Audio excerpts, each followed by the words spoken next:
Tujuan administrasi tentunya sangat penting bagi perkembangan perusahaan atau sebuah organisasi. Administrasi adalah sebuah bentuk usaha dan aktivitas yang berkaitan dengan pengelolaan kebijaksanaan untuk mencapai tujuan tertentu. Langsung ke unsur-unsur administrasi. Yang pertama, organisasi. Organisasi adalah tempat di mana kegiatan administrasi biasanya dilakukan. Dalam bisnis, orang-orang yang bekerja di dalamnya akan dihimpun menjadi sebuah wadah. Yang kedua adalah manajemen. Manajemen adalah alat utama untuk pelaksanaan administrasi. Di dalamnya terdapat pengatur, penggerak, manajer, dan tenaga operasional. Yang ketiga, komunikasi. Komunikasi adalah administrasi juga memiliki unsur untuk mengatur pola antar departemen. Yang keempat, kepegawaian. Ini berkaitan dengan penggunaan tenaga kerja. Dalam administrasi ada proses yang saling berhubungan, yaitu penerimaan, penempatan, pendayagunaan, dan pemberhentian kerja. Yang kelima, keuangan. Ini berkaitan dengan pembiayaan, kontrak, kerjasama, mulai dari cara memperoleh dana hingga pertanggungjawabannya. Yang keenam, perbekalan.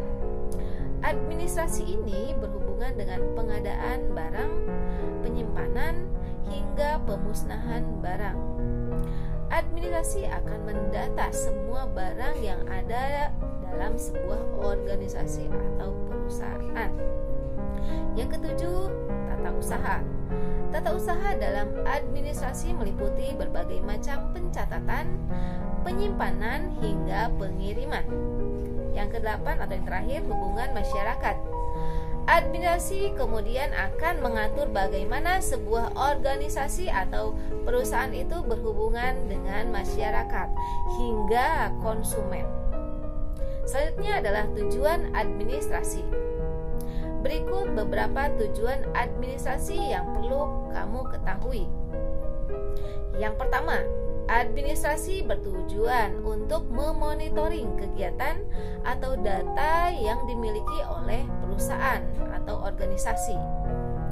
Yang kedua adalah agar pengelola usaha bisa mengevaluasi suatu kegiatan-kegiatan dalam pengorganisasian perusahaan. Tujuan yang ketiga, administrasi bertujuan untuk menyusun suatu program pengembangan usaha dan suatu kegiatan pengorganisasian. Yang keempat, administrasi bertujuan untuk mengamankan data atau catatan atau mengamankan suatu kegiatan usaha dan organisasi perusahaan. Selanjutnya adalah ciri-ciri administrasi. Ciri-ciri administrasi yaitu yang pertama, adanya suatu kelompok atau organisasi yang terdiri dari 2 atau lebih. Kemudian yang kedua, terdapat kerjasama antar pegawai dan atasan. Yang ketiga, terdapat suatu proses atau usaha. Yang keempat, adanya sebuah bimbingan dalam kepemimpinan dan dalam pengawasan. Yang kelima, dalam sebuah perusahaan, organisasi atau instansi harus memiliki satu tujuan. Selanjutnya adalah jenis-jenis administrasi. Yang pertama adalah administrasi negara atau administrasi publik, yaitu salah satu sistem yang mengatur banyak hal terkait dengan penyelenggaraan negara agar berjalan dengan baik. Secara umum, ada 3 elemen penting yang ada dalam pemerintahan, yaitu legislatif, eksekutif, dan yudikatif.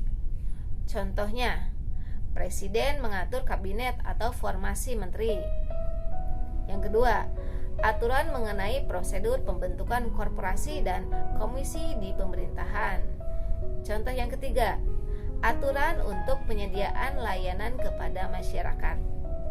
Kemudian untuk jenis yang kedua adalah administrasi pembangunan, merupakan proses pengendalian usaha atau administrasi oleh negara atau pemerintah untuk merealisasikan pertumbuhan yang direncanakan ke arah suatu keadaan yang dianggap lebih baik dan kemajuan di dalam berbagai aspek kehidupan bangsa. Contohnya yaitu administrasi pembangunan adalah pembangunan jalan tol, pembangunan jembatan, dan pembangunan infrastruktur negara lainnya. Kemudian yang ketiga adalah administrasi lingkungan hidup. Adalah proses kegiatan yang dilakukan pemerintah dan masyarakat dengan tujuan berwawasan lingkungan dan tidak mengesampingkan kualitas manusia atau penguasaan iptek serta kualitas lingkungan harus serasi, selaras, dan seimbang.